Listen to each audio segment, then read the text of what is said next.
नमस्कार। आप देख रहे हैं संतोष पाठक ऑफिशियल। मैं हूं शिव कुमार, मेरे साथ है संतोष पाठक जी।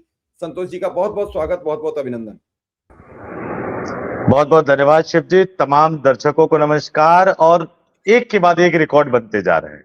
हम लोग लगातार चर्चा करते थे कि प्रधानमंत्री पिछले इतने सालों से, अब तो लगभग 25 साल होने जा रहे हैं मुख्यमंत्री और प्रधानमंत्री बने हुए, 24 घंटे सातों दिन, 3 साल के 365 दिन प्लस 6 घंटा जो एक्स्ट्रा होता है, वो इतना काम करते रहे, थकते क्यों नहीं? तो छुट्टी क्यों नहीं ले लेते? 7 दिन, 10 दिन, 12 दिन घूम क्यों नहीं आते? अब हमें पता लगा कि मोदी के एक राज्यपाल ने छुट्टी ले ली है और ये छुट्टी को बाकायदा वो राष्ट्रपति के पास एप्लीकेशन दी है। वो जैसे हम लोग स्कूल में देते हैं ना, टू द प्रिंसिपल टाइप में। और राष्ट्रपति से मंजूरी लेकर मोदी की वो राज्यपाल छुट्टी पर चली गई हैं और राज्यपाल बने रहने का रिकॉर्ड बना चुकी हैं। लेकिन उनके राज्य के मुख्यमंत्री योगी आदित्यनाथ अब ऐसा लग रहा है कि इतने से संतुष्ट नहीं है। उन्होंने कह दिया कि भाई, जो मेरे आसपास जो तुमने लगा रखे हैं, 2 लोग, एक राइट में एक लेफ्ट में, उनमें से भी एक की विदाई करो। बड़ी विदाई की तारीख आ गई है। जुगलबंदी टूटने वाली है, जोड़ी टूटने वाली है। छुट्टी क्यों मांगी, कैसे मांगी, कहां गई, और पिछले कुछ 10 दिनों के दौरान क्या क्या हुआ है उत्तर प्रदेश की राजनीति में। और योगी, मोदी, शाह, ब्रजेश पाठक, केशव प्रसाद मौर्य, उसमें आप अखिलेश यादव भी जोड़ लीजिए, ये बड़ी खबर लेकर हम आपके सामने आए हैं। और जो अमित शाह का एक फेमस डायलॉग है शिवजी, क्रोनोलॉजी समझिए। क्रोनोलॉजी क्या है? योगी आदित्यनाथ अड़ते रहे, लड़ते रहे। उत्तर प्रदेश की राज्यपाल, जो कि गुजरात के मुख्यमंत्री रही आनंदीबेन पटेल, वो उत्तर प्रदेश के गोरखपुर में जाके योगी आदित्यनाथ की धरती पर जाकर पोल खोल के आ गई कि भैया ये रहा इनका 2017 से लेकर 2026 तक का विकास का मॉडल। फिर उसी गोरखपुर की धरती से आने वाले जो दक्षिण भारत के राज्यपाल हैं, शिव प्रताप शुक्ला ने कुछ पोल खोली। एक तरह से योगी आदित्यनाथ को आईना चढ़ाने की कोशिश की। योगी आदित्यनाथ भागे भागे दिल्ली आए। कुछ मामला सुलझता हुआ नजर आया कि वो संसदीय बोर्ड के मेंबर बनेंगे। पता लगा कि जो नई टीम अनाउंस हुई, इसमें संसदीय बोर्ड का नाम ही अनाउंस नहीं हुआ और जो पदाधिकारी बनाए गए वो उनके विरोधी बनाए गए। फिर जिन विनोद तावड़े को डांट कर उन्होंने लखनऊ से भगा दिया था, उनको यूपी का प्रभारी बना दिया गया। अभी तो चुनाव प्रभारी भी तय होना है, वो देखिए कौन बनते हैं। इस बीच वो फिर से दिल्ली आ गए और अपना दबाव उन्होंने एक तरह से डाला, तो राज्यपाल छुट्टी पे चली गई। लेकिन अब उनकी डिमांड बढ़ रही है। मोदी, शाह, योगी, ब्रजेश पाठक, केशव प्रसाद मौर्य, 5। कौन कौन जाएंगे, कौन कौन बचेगा, कौन दिल्ली आएगा, क्या होने वाला है उत्तर प्रदेश की राजनीति में, इससे जुड़ी ये बड़ी खबर हम लेकर आए हैं। एक एक करके दर्शकों के सामने सारे तथ्य रखेंगे।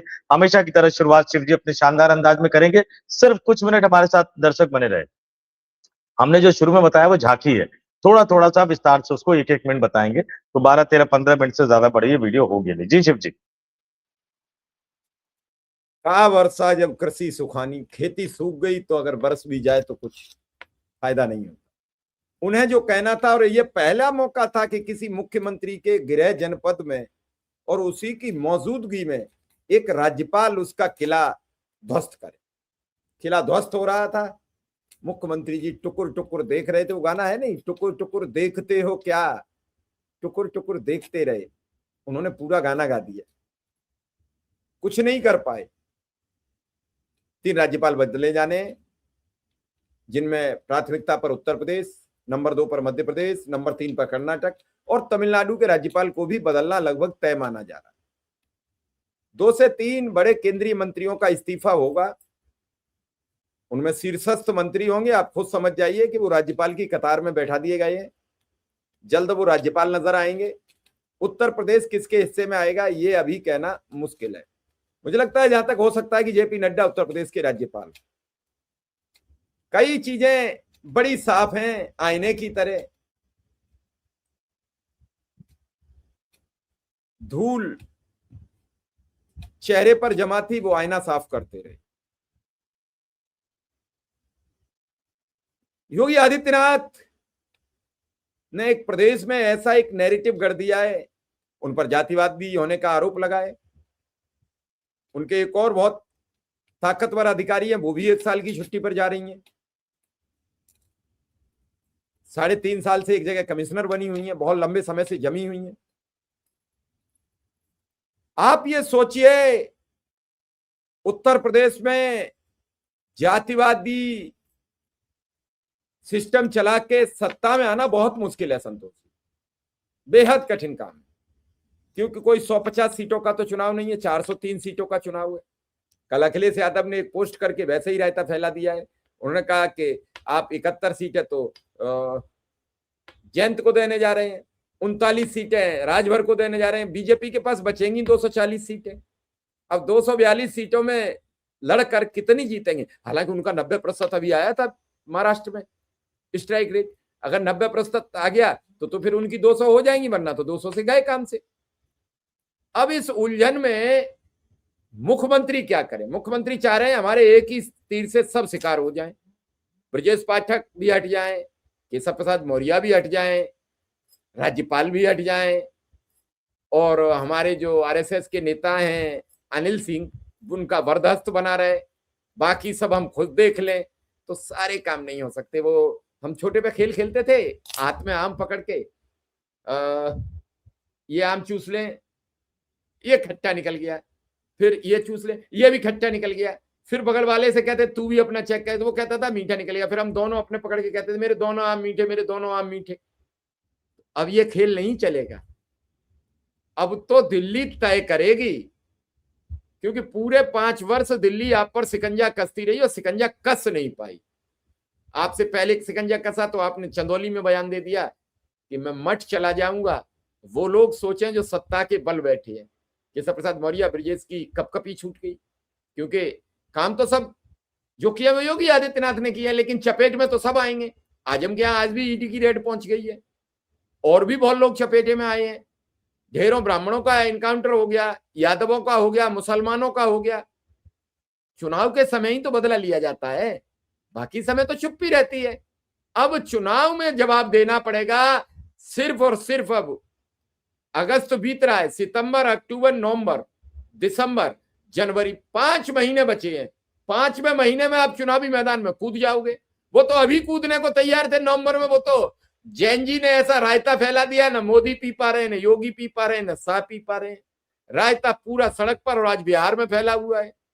रायता इतना गंभीर हो गया है कि वो बूंदी अलग है, पुदीना अलग है, धनिया अलग है, मट्ठा अलग घूम रहा है, रायता इकट्ठा ही नहीं हो रहा। उस पर सुप्रीम कोर्ट पे दबाव बढ़ा। जैसे ही मुंबई से फिर लेटर आया कि बच्चों ने मना कर दिया कि सीजीआई को बुलाओगे तो हम नहीं आएंगे। सीजीआई बोले मैं जांच कराऊंगा, मैं एक ईमानदार आयोग गठित करूंगा इस पूरे मामले का। नहीं, और शिव जी अच्छा है, शिव जी अच्छा है। हाँ, 1 मिनट और दे दीजिए, बस ये एक लाइन कह के, अच्छा है ये डर बना रहे, अच्छा है ये डर बना रहे, बाकी अपनी बात कंटिन्यू करिए। क्योंकि ब्राह्मणों में बड़ी समस्या होती है। सीजीआई में ब्राह्मण है, वो बार बार नौते पे चले जाते हैं, हाल भर खाना नहीं बनाता। वो कहते हैं हम लौट आए भाई, मना कर दिया है। हाल भर 12 बजे भोजन कैसे बनाए, ये भी समस्या है। इसलिए अब की बार कह दिया फालवर ने कि जब आप पहुंच जाओ घटना जहां जिस जगह आपका स्वागत सम्मान होना है, तब आप बताना, तब मैं खाना रोकूंगा, वरना रोज बनाऊंगा। तो बड़ी समस्या है। ऐसे में योगी आदित्यनाथ दिल्ली जमे हुए हैं और वो कह रहे हैं कैसे शाह के आदमी से टक्कर ले पाएंगे। आज आरएसएस ने साफ कर दिया कि सुनील बंसल का यूपी के चुनाव में कोई हस्तक्षेप नहीं रहेगा। इसका मतलब टिकट बंटवारे में उनकी बड़ी भूमिका रहेगी। जो बीजेपी कहती है वो करती नहीं है, और करती है वो दिखता नहीं है। जी संतोष। देखिए शिव जी, आपने इतनी बातें कह दी है कि उसमें से थोड़ा थोड़ा दर्शकों को बताना बहुत जरूरी है। जहां तक जेपी नड्डा को यूपी का राज्यपाल बनाए जाने की बात है, जेपी नड्डा 2024 के लोकसभा चुनाव के समय कहे थे कि हमें आरएसएस की जरूरत नहीं है, और उत्तर प्रदेश में जो भट्टा बैठा उसकी वजह से बीजेपी का भट्टा बैठ गया था 2024 के लोकसभा चुनाव। जेपी नड्डा ने ऑफ द रिकॉर्ड एक बार किसी को कहा था, हम बच्चे थोड़ी है जो हमें समझ में नहीं आता है। मैंने भी इतने साल तक राजनीति की है, उनसे ज्यादा लंबे समय से राजनीति कर रहा हूं। तो अगर वो यूपी के राज्यपाल बनाए जाते हैं तो ये योगी के लिए शुभ संकेत नहीं होंगे, पहली बात। दूसरी बात, योगी आदित्यनाथ जो है अभी, ये जापानीज इंडस्ट्रियल इकोसिस्टम का जो एक कार्यक्रम है, उस कार्यक्रम में वो शामिल हो रहे हैं जापान की कंपनियों के साथ। और इसमें कौन कौन से लोग शामिल है? जापान के लोग तो हैं ही, केंद्रीय मंत्री शिवराज सिंह चौहान है, केंद्रीय मंत्री अश्विनी वैष्णव है, कई अन्य बीजेपी के दिग्गज नेता हैं, ये तमाम लोग शामिल है। अब जापान का जहां जिक्र आता है तो कुछ दिन पहले याद कर लीजिए कि जापान के पूर्व मंत्री ने कहा था कि बुलेट ट्रेन में जो है वो भारत की सरकार ढंग से काम नहीं कर रही है। और अमेरिका को मत भूलिएगा कि अमेरिका लगातार मोदी सरकार पर किस तरह से प्रेशर डाल रहा है। तो क्या अंतरराष्ट्रीय शक्तियां भी इस पूरे मामले में एक्टिव हो गई है, नहीं हुई है? अपने दर्शकों से कहूंगा कमेंट करके जरूर बताएं। अब जो सबसे बड़ा सवाल है जो हमने कहा, ये पहले हम विस्तार से बता देते हैं कि भैया उत्तर प्रदेश की राज्यपाल आनंदीबेन पटेल, आनंदीबेन पटेल जो है वो 26 अगस्त तक उन्होंने छुट्टी मांगी थी राष्ट्रपति द्रौपदी मुर्मू से, और राष्ट्रपति द्रौपदी मुर्मू ने उनको 26 अगस्त तक छुट्टी दे दी है और वो 27 अगस्त को अब वापस लौटेंगे। ये कुछ दिनों की छुट्टी, लेकिन इसका मैसेज बहुत क्लियर है। क्यों? क्योंकि वो रिकॉर्ड समय से ज्यादा रह चुकी है, उनका कार्यकाल खत्म हो चुका है। और अभी स्वामी प्रसाद मौर्य ने हाल ही में बड़ा कमेंट किया था, कटाक्ष किया था, पता नहीं वो किसके कहने पे किया था। दर्शक ज्यादा समझदार है, क्योंकि जब योगी को वो घेर रही थी आनंदीबेन पटेल, उसके कुछ दिनों बाद ये स्वामी प्रसाद मौर्य का जवाब आया था। अब ऐसे में क्या हो गया कि जो संसदीय बोर्ड में शामिल करना था वो लिस्ट तो आपने लटका दी, लेकिन कुछ ना कुछ तो चीजें चलेंगी, बहुत सारी चीजें चलेंगी शिव जी। और उन्होंने कह दिया है कि जो आपने जोड़ी बना दी है ना मेरे यहाँ, छाता लेके एक साथ खड़े नजर आते हैं ब्रजेश पाठक और ये केशव प्रसाद मौर्य, कैबिनेट की मीटिंग से निकलते हैं तो एक साथ खड़े नजर आते हैं, मेरे घर से निकलते हैं तो कुछ ना कुछ ऐसी हरकत कर देते हैं कि मेन मीटिंग की खबर छुप जाती है, इनकी खबर ज्यादा आ जाती है। मतलब ये योगी को छोटा करके अपनी खबर को बड़े फलक पे ला रहे हैं, और ये वास्तविकता भी है। जैसे ही कोई योगी की मीटिंग होती है उसमें से बाहर निकल के छाता लेके खड़े हो जाते हैं, छाते वाली खबर चलने लगती है। इस जोड़ी को तोड़ा जाए, इन दोनों में से किसी एक को दिल्ली लाया जाए। अब बीजेपी की समस्या एक दूसरी है शिव जी, क्योंकि ये कहा जा रहा है कि आपको ब्राह्मणों को कुछ ना कुछ तो देना पड़ेगा। जेपी नड्डा यूपी के राज्यपाल बनाए जाएंगे, अभी तो योगी आदित्यनाथ अड़ते हैं कि नहीं अड़ते हैं वो देखना पड़ेगा। लेकिन भविष्य को लेकर एक खाका तैयार हो चुका है कि आपको यूपी, बिहार और केंद्र, इन तीनों की राजनीति को एक साथ साधना है, तो हमें क्या ब्राह्मण मुख्यमंत्री देना चाहिए। ब्रजेश पाठक का नाम सबसे आगे आ रहा है। ब्रजेश पाठक अपने आप को आप देखिए कि पिछले 1.5-2 साल से वो किसी कंट्रोवर्सी में नहीं पड़े हैं शिव जी, किसी विवाद में नहीं पड़े हैं वो पिछले 1.5 साल से। ऐसे समय पे उनको हटा पाना थोड़ा सा टफ लगता है, और उनको दिल्ली लाने से कोई मकसद पूरा होगा नहीं, क्योंकि दिल्ली में ऑलरेडी ये ब्राह्मण मंत्री तो बनाएंगे। अब इसमें केशव प्रसाद मौर्य की एक जगह बन सकती है, लेकिन केशव प्रसाद मौर्य को लखनऊ से हटाकर दिल्ली लाकर मंत्री बनाना, ये मोदी और शाह की हार होगी। इसलिए योगी इस बात को समझते हैं, योगी अड़ गए हैं। ज्यादा संभावना इस बात की कि केशव प्रसाद मौर्य को अब यूपी से विदा होकर दिल्ली आना पड़ेगा, और दिल्ली में वो केंद्रीय मंत्री बनेंगे, फिर लोकसभा या राज्यसभा में से किसी एक में जाना पड़ेगा। तो कहां से कैसे आएंगे लोकसभा राज्यसभा वो एक बड़ी बात है, लेकिन ये तय है कि अब इन दोनों में से एक को जाना पड़ेगा। ज्यादा संभावना केशव प्रसाद मौर्य की है, अगर दिल्ली दरबार में कोई समीकरण ना बदला तो। फिलहाल अगले 6 महीने साल भर तक दिल्ली दरबार में कोई समीकरण बदलने की संभावना तो नजर नहीं आ रही है शिव जी। ये इस समय उत्तर प्रदेश और भारतीय जनता पार्टी की राजनीति की एक बड़ी सच्चाई है शिव जी। अब देखिए, जब योगी अड़ ही जाएंगे तो इतना तो हो ही जाएगा, जब योगी अड़े रहे और वो मुख्यमंत्री नहीं बन पाए तो योगी अड़ जाएंगे तो इन्हें दिल्ली भी आना पड़ेगा, क्योंकि अब केशव प्रसाद मौर्य थक चुके। 11 साल लड़ते लड़ते 10 साल की एक लंबी अवधि हो जाती है संतोष जी, और 10 साल कितने मुद्दों पर लड़े होंगे, कितनी बार उन्होंने, कितने विधायकों ने उनसे संपर्क किया, कितने लोगों ने उनसे मुलाकात की इसी आशय में कि आप मुख्यमंत्री बनने जा रहे हैं, सब झूठे निकल गए। उन्होंने अंतिम प्रयास दिल्ली वालों के कहने पर यह भी किया कि उन्होंने जाके शंकराचार्य जी से माफी मांगी, शंकराचार्य जी को समझाया, उन्हें स्नान कराने के लिए प्रेरित किया, लेकिन वहां भी वो मुंह की खाकर वापस आ गए। वो जब मुख्यमंत्री बनने के लिए अग्रसर हुए तब योगी आदित्यनाथ ने एक ऐसा करवट लिया जिससे कहते नहीं बाली में बंध था कि वो अपने प्रतिद्वंदी को देखते ही उसका ताकत हर लेता था। ऐसे ही योगी आदित्यनाथ के साथ इन 10 वर्षों में हुआ है। संतोष जी, आप सीरियल से वाइज देख लीजिए कि जब योगी पर कोई सवारी गांठने का प्रयास किया तो योगी ने उसे ताकतवर घोड़े की तरह वहीं पलटी मार दी और जमीन पर फेंक के भाग खड़े हुए। और फिर उन्होंने न दिल्ली की सुनी, न बंबई की सुनी, न नागपुर की सुनी, न हैदराबाद की सुनी, उन्होंने अपने मन की। हालांकि इस दौरान कई अधिकारियों ने उनका मिसयूज किया है, वो भी बेहतर जानते हैं। वो अधिकारी उन्हें गुमराह करते रहे कि हम 2029 से पहले आपको भारत का प्रधानमंत्री बनवा देंगे, वो बनवा नहीं पाए हैं। तो ऐसा नहीं है बेचैनी उन्हें कम है, बेचैनी उन्हें भी बहुत ज्यादा है।